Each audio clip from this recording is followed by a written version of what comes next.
So it says here, use the graph of the function f to estimate where f prime and f double prime are 0, positive, and negative. All right, so we're given f. That's super important to keep track of what you're given. You're given f. You want to estimate where f prime and f double prime are 0, positive, and negative, right? So we're going to come up with information about f prime and f double prime, okay? Now, what does f prime represent conceptually? The slope, okay? Awesome. So f prime is the slope. That means I need to look at f and consider the slope of f, okay? So I have a couple of things to look at. First and foremost, I look at these points. What is the slope at those 2 points? 0. Here, f prime is 0 and f prime is 0. So for part A, I say, okay, f prime is 0 at x equals negative 1/2 and x equals positive 1/2. Right? I am estimating, right? It says to estimate. Now, I need to know where f prime is positive. F prime is the slope. So positive slope means the graph is increasing, right? So let's see. The graph is increasing here and it's increasing here, right? So f is increasing, meaning f prime of x is greater than 0. Where? From negative infinity to negative 1/2, and then again from 1/2 to infinity. Okay? And then where is f prime of x less than 0? This is where f is decreasing, not f prime. F is decreasing. Okay? F is decreasing, meaning f prime is less than 0, and that's at negative 1/2, positive 1/2. Right, it doesn't matter. Okay? Now, for part B,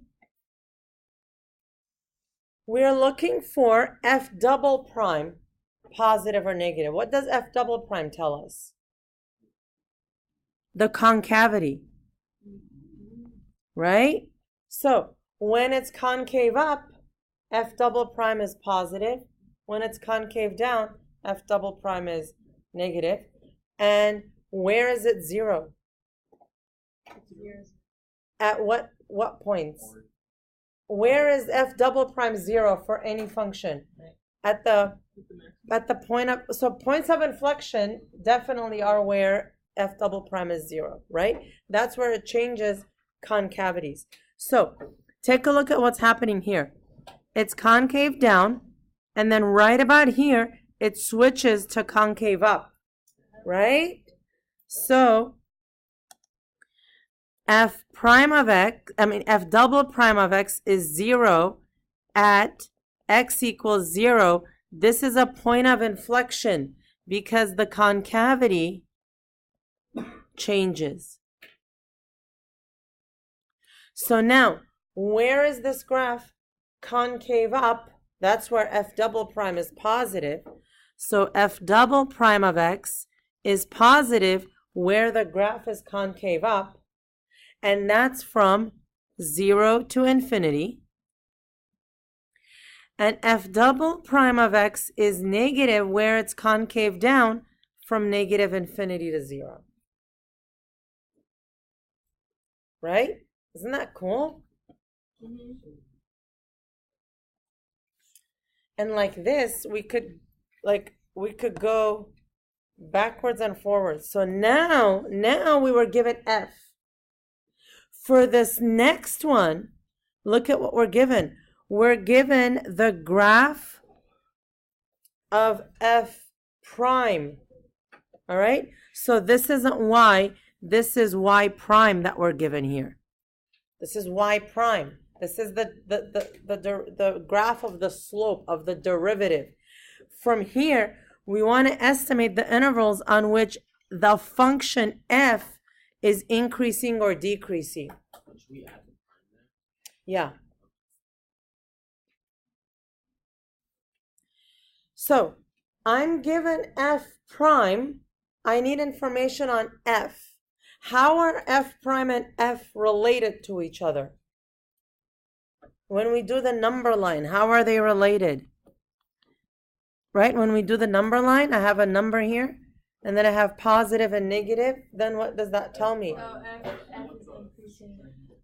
Okay, so when f prime is positive or negative, f is increasing or decreasing. So let's write that. When f prime is greater than 0, it means f is increasing. When f prime is less than 0, it means f is decreasing. So now this is a graph of f prime. Where is this f prime positive? Yeah. Is it even if it's f prime is indeterminate? No. No. Right. So back to this graph. Where is f prime positive? Negative. Okay, good. So it's positive when it's above the x-axis, right? So here and here, f prime is positive. So where is it negative? Right here. Okay? All right, so the x values, all right? So f increases, so for part A, f is increasing when y prime is greater than 0. So that's from negative infinity to negative 3. And from 3 to infinity. Part B, it's decreasing when y prime is less than 0. Negative 3 to 3. Huh? Say it again, I just When you have to do the zeros in between like negative 0 and 0 and No, because it's negative the entire time there. It doesn't go But is that above. 0 is going to be a constant at that point? No.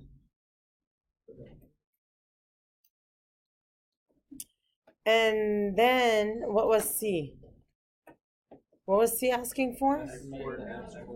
Estimate the x coordinates of the local extreme values. Okay. So where do extreme values happen? We have three local extremes. One that one max. So let's take a look for part C. Okay, so let's take a look. Let's convert this to a number line. Here we have negative 3. Here we have positive 3. F prime is negative, positive, negative, positive. So it's increasing, decreasing, increasing, right? So there is a maximum here and a minimum here.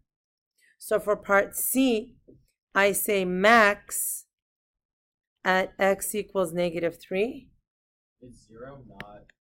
And then I say min at x equals 3.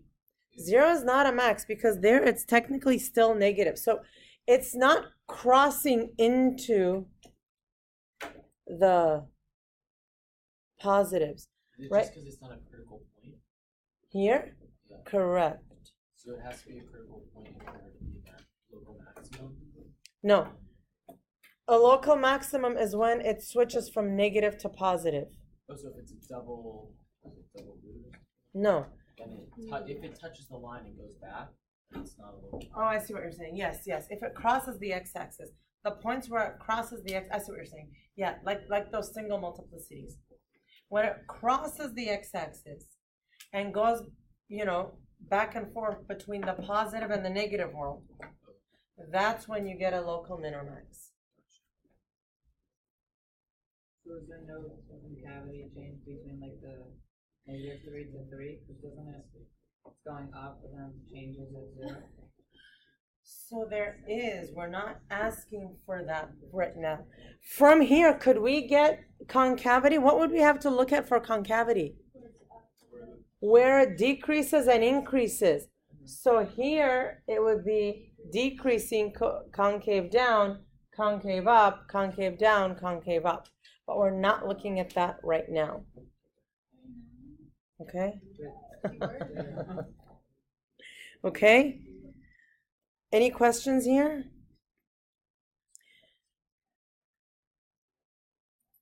Tell me. So here. Wouldn't it? Isn't it when it's at 0? It means Okay. It has no rate of change. Or like, Okay. So look here. Yes, the derivative is 0, but that doesn't mean that it changes from increasing to decreasing. Because check it out. Check out this function. I know what you're asking. It's actually a really good question. Check this out. You can have a function, right? So in this case, y prime is negative. That means the function is decreasing, right? You could have a derivative of 0, but the decreasing doesn't change. So something like this. Here, the derivative is 0. There is 0 slope, but it's decreasing on both ends. So that's what's happening here. It's decreasing before and it's decreasing after. You see it? I know exactly what you mean, and it's a very good point, but that's how it looks. Okay? So if we were to graph this function, if we were to attempt to graph something here, right? We say it's increasing, and then it switches to decreasing. And it doesn't even have to cross 0 there, whoops. It switches to decreasing, and then here it increases. So there is like a little 0 there, but it's still decreasing. Okay? All right. Okay. And then so look at the concavities, right? So concave down, then up, then down, then up, then down. All right. So that's section 3. Now, section 4. Here it is. Okay. This section is on optimization. Okay. What is that word, optimization? What does optimal or optimum mean? The best, the highest. Okay. So optimization means to look at the largest value or the smallest value. So examples would be, for what values, okay, you have a situation, for what values will profit be maximized, right? How many of these do you have to sell for maximum profit? How many of these should you make for minimum, in order to minimize the cost?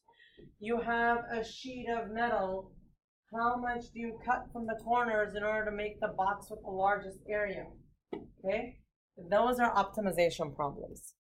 Okay, how do we solve these problems? Well, first, understand the problem, obviously. Identify what you need and what you have, okay? Next, develop a mathematical model. This could be pictures, all right? You need a variable, and then you need a function, all right? We draw a picture, we pick a variable, we write a function. Then back to the nitty-gritty. You have to graph the function to find the domain so that you know what values make sense, right? So for example, if you're solving for like how many items do you need to make, and you get x equals negative 300, okay, you're not making negative 300 t-shirts, right? So you need to, It's the DIMS test. Doesn't make sense. Exactly. Does your answer make sense? And then we need to look for critical points and endpoints. Okay? And then obviously, since this is math, we got to solve it. And then interpret the solution. There's a lot to do. Yes. Okay. The first one, we start easy, and I know everybody could just come up with this if they just think a little bit, but we're going to do it mathematically. Okay, find two numbers whose sum is 20 and whose product is as large as possible. That's the optimization. Okay, so we already have 10 and 10. So let's see if the math can support you. All right, will it? Let's see. Okay, so first understand what we need. We need two numbers, okay? Let's pick a variable. I'm going to say my first number is x. So, you know what? Let's be more mathematical. We're going to say let x equal the first number. Well, I mean, you know, mathematical. Okay? Now, what are we given? We're given that their sum is 20. We're given that their sum is 20. So, the second number, right, x plus y is equal to 20. Right? So, what's y? 20 minus x. So, if x is the first number, then 20 minus x is the second number. Okay. Then, let's think about domain, right? We can think about domain even now. What are some possible values for x? 0 to 20. Okay? My x is my first number. X could be 0. And then the second number could be 20. X could be 20, and then the second number could be 0, right? So that's my domain. Now, it says what we need is for the product to be as large as possible. The product, okay, so the product is my function here that I was talking about. So f of x, my function, is the product of these two numbers. So it's x times x minus 20. No, 20 minus x. Okay. So what is f of x?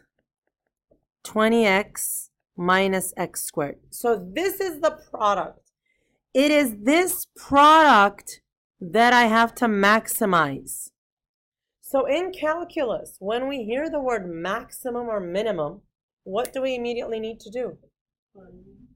Find the derivative, okay? So I say f prime of x is equal to 20 minus 2x. And then once I find the derivative, where do those maximum and minimum points happen? At the critical points, which is where f prime of x is equal to 0. So 0 is equal to 20 minus 2x. X is equal to 10. So when I look at my number line, my domain, remember, is from 0 to 20, and 10 is here. If I plug in a number like 1, I get positive, and then I get negative. So here, okay, you see that you see how like the math clearly states what we just thought about mentally? Here we have a min, here we have a min, because that's what the first derivative test says. And then here we have our max. All right? So the numbers are 10 and 10.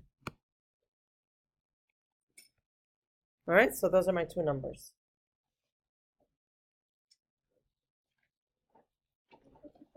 Sounds easy, huh?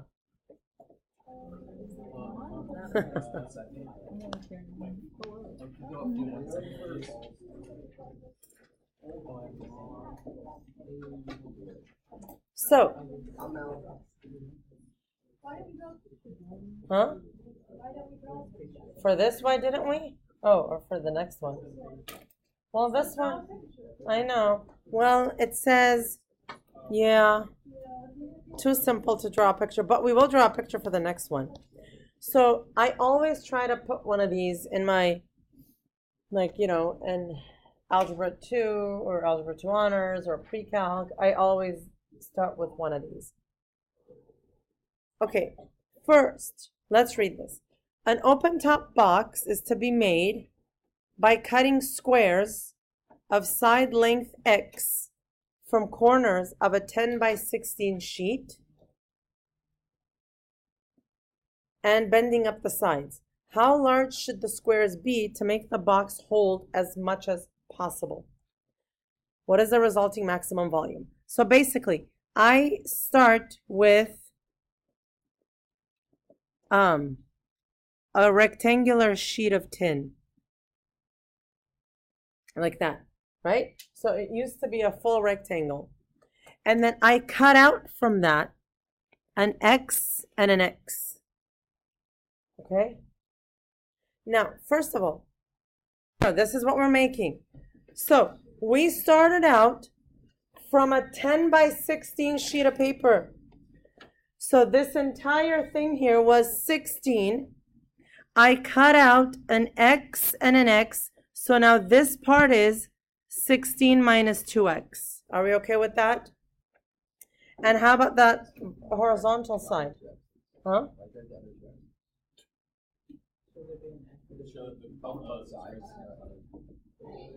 And then so from here, this used to be 10 inches. I cut out an X and an X. So now it's 10 minus 2x. So now, when I fold up the box, right, what does it look like?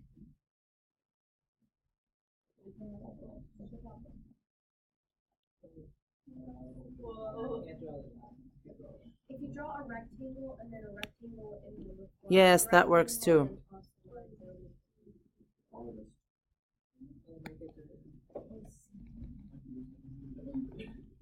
Okay, so here's what I've made, right? So one side is 10 minus 2x, and then 16 minus 2x. And what about that vertical side? How much? That's the x that I cut, right? So that vertical side is the x that I cut out. This one. Okay? So now I drew a picture, Sammy. I labeled the parts. Now I need to write f of x. Huh?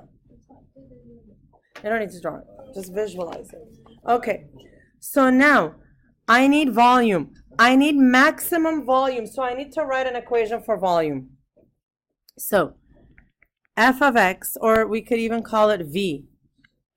V is 16 minus 2x times 10 minus 2x times x.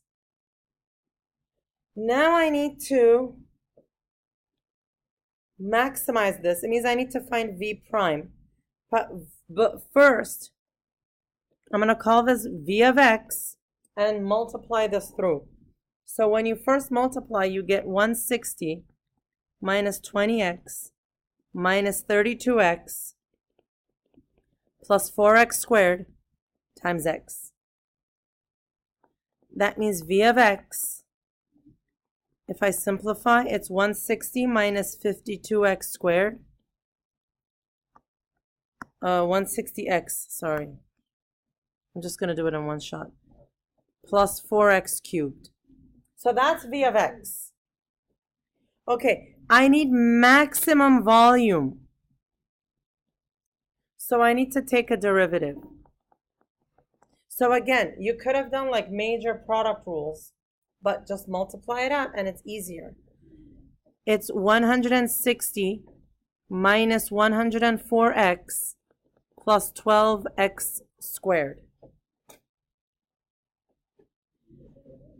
Looks like I could factor out a 4. So I get 3x squared minus 26x plus 3x squared.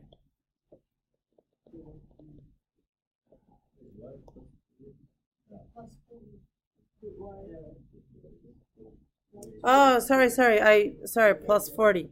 I forgot I was switching. So now I'm going to factor this and set it equal to 0. And it's going to be 3x minus 20, x plus 2. Okay, you know what we forgot to do? We forgot to write the domain. What's the domain? X is the variable. X is how much we can cut. This was, is it 0 to infinity? 0, definitely. Right, well, this is a length of 10, right? So the most I could cut in is 5 inches. So what's the domain? 0 to 5. Because the most you could cut is like up to 5, and then you'll have like a very thin strip. Oh, okay, so And it's not closed because you're not cutting 0. You could cut like 0.01, but not 0. And you can't cut 5 because then you know, yeah. This one? So it was this, right? And then when I fold this up, now I need a length, a width, and a height. Yeah. So it doesn't matter that it's thick. Right. But then there's a different domain for the 16. No, it's the same. Because your x is how much you're cutting for this one box. So it's whatever the minimum. Whatever yeah, it's basically half of the smaller side. Oh. So now x is 20 over 3. I think it's x minus 2. Oh, yes. Thank you. Now, 20 over 3 doesn't work. Thank you, Sam. 20 over 3 doesn't work. So x is 2 is how much we're cutting out. So now, because it's out of the domain.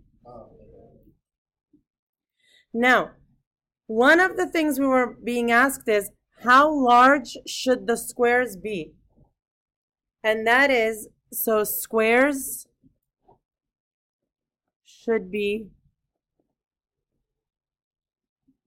2 inches by 2 inches. Okay?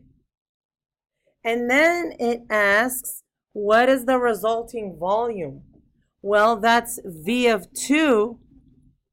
And then you plug it into the very, very first equation. And that's 12 times 6 times 2. So that's 144 inches cubed.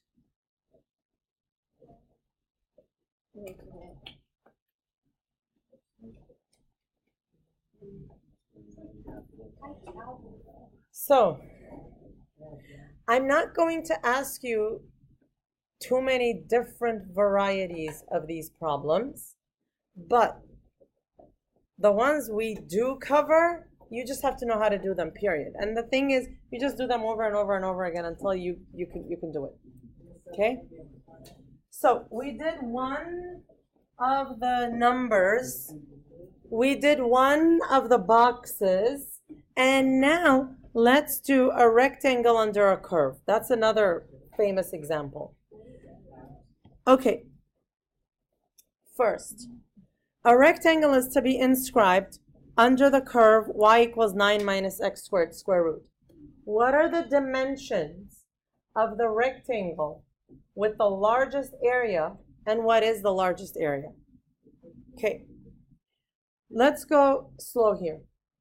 First of all, a rectangle is supposed to be inscribed under this curve.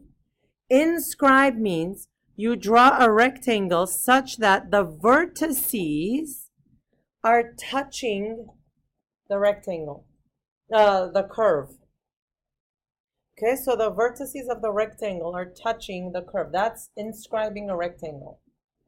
Now, I could draw that rectangle, and that has a whatever area. I could draw this rectangle that's also inscribed, and that's got whatever area. I could draw this one. The thing is, the question is, how should I draw it so that I get the rectangle with the maximum area? Okay, well, I don't know. So that's number one that we're talking about. Number two, let's look at this function for a little bit. Because you need to recognize that function. So if you're walking down the street and you see that function on a billboard, you need to know what that function is. Okay? So let's think about that for a minute. Who knows what the formula for a circle is?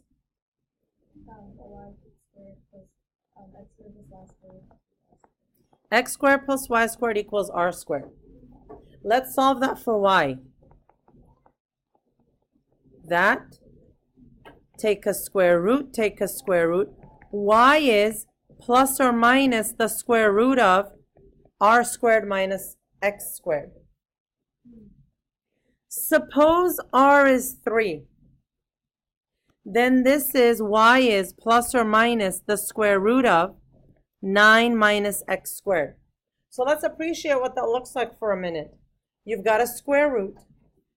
You've got a number minus x squared. That's always going to be an equation of a circle. Now, you've got a plus or a minus.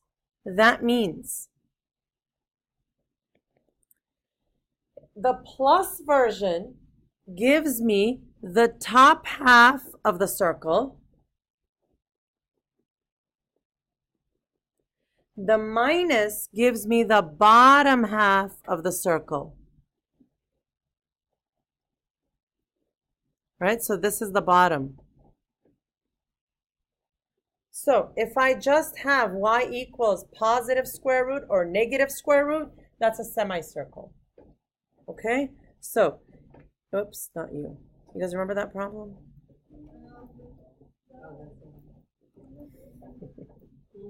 Okay, so this one, if you were walking down the street and you saw this, you would say, oh, semicircle, radius 3. Okay? Now, here it is. Let's go back to our cute rectangle. I'm going to draw a sample rectangle. Okay? All right.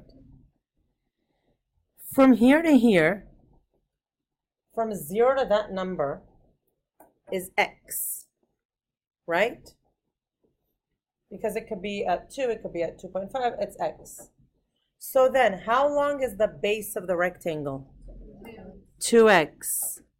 So base is 2x. We always assume that it's equal distance. Yes, it's always centered at the origin.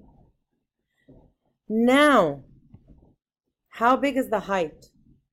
How far is it from the x-axis to the top? Y. Right? Because look, if my rectangle was like this, then how big is the height?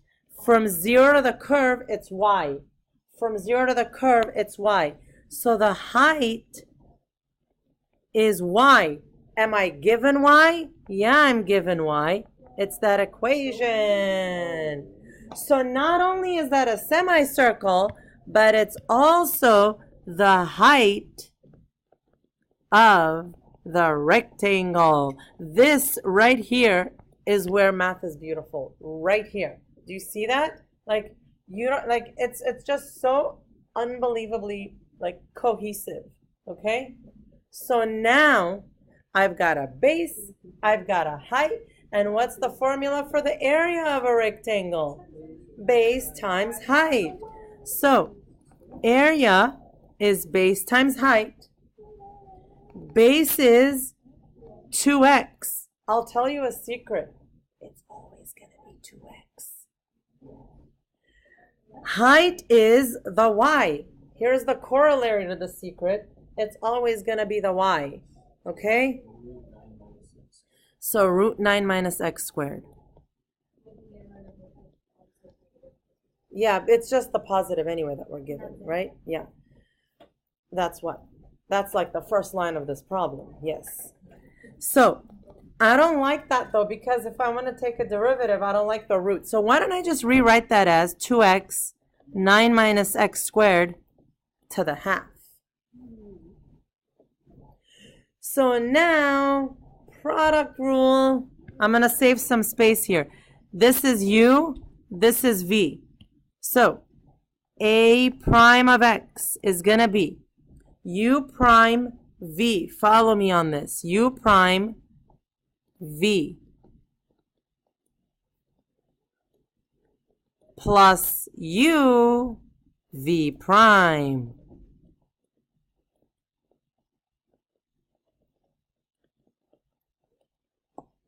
Okay? Do we? Yeah. Negative a half.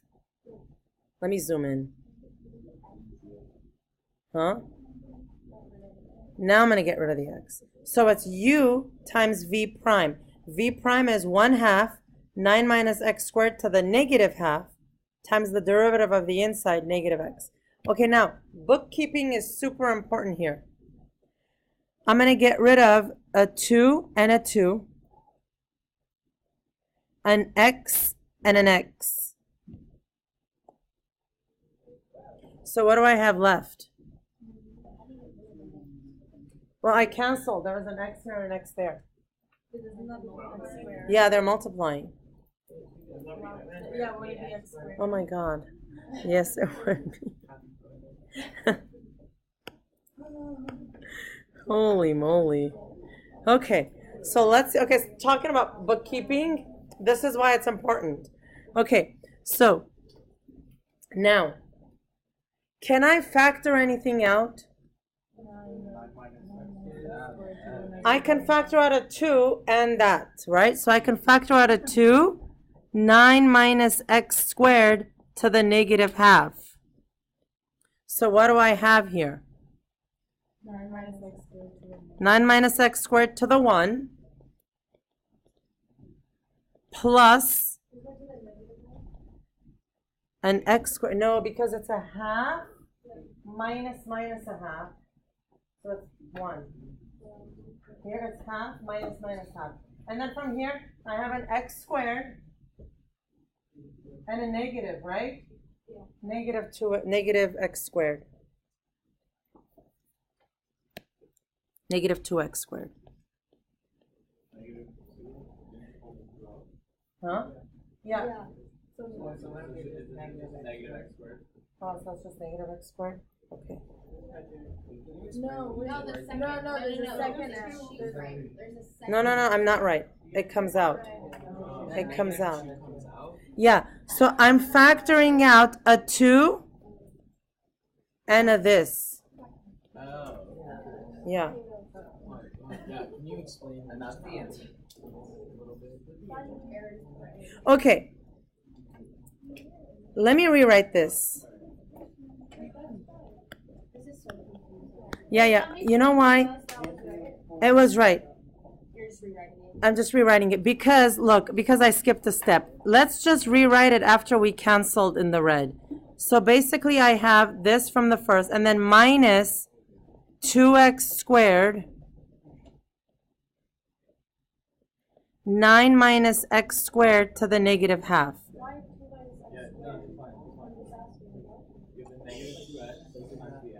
Here, I'm just rewriting. I haven't factored anything out. I understand. Where did I understand the negative 2x came from?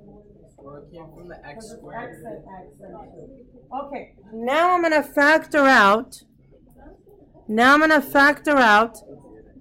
A 2, 9 minus x squared to the negative half. So I have 9 minus x squared to the 1 minus x squared times, that's it.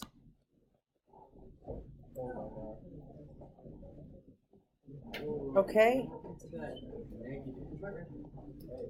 Which negative? Hey, which negative?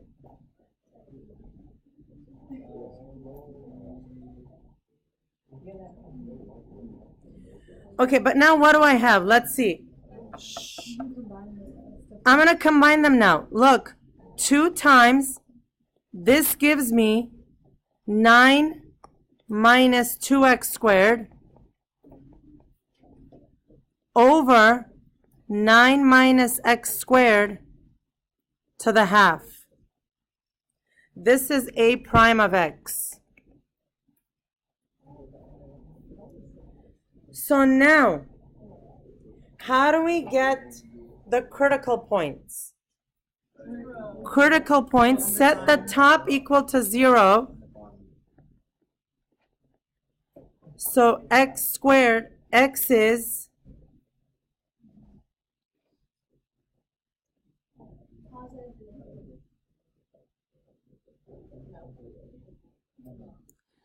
x is plus or minus 3 over root 2. Okay? Now, where it's undefined, I get x is plus or minus 3. Now, what was my domain here? Domain is the values of x. X could go from 0 to 3. So my domain is 0 to 3. So of this, what's the only thing in the domain? 3 over root 2. So, dimensions.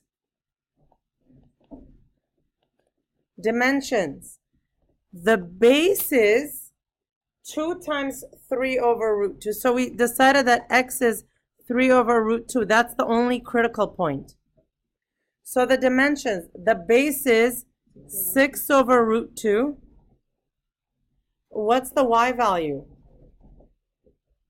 The 3 is 9 minus x squared. 9 minus x squared, right? So the height is 9 minus 3 over root 2 squared.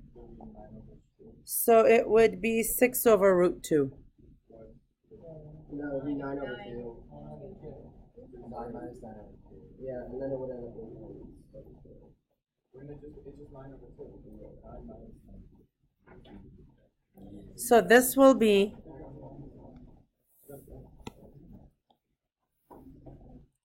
9 minus 9 over 2. But don't you get rid of the square root of the squaring it? No. Yeah, it becomes 9 over 2. The square root of 9 over 2. And then it becomes 3 over 2. So is it 9 over root 2? Yeah, it's not. No, it's Okay. 3 over root 2. Because you have to do common denominators. Oh, hang on. Yeah. By 3 over root 2. And then the volume, the area,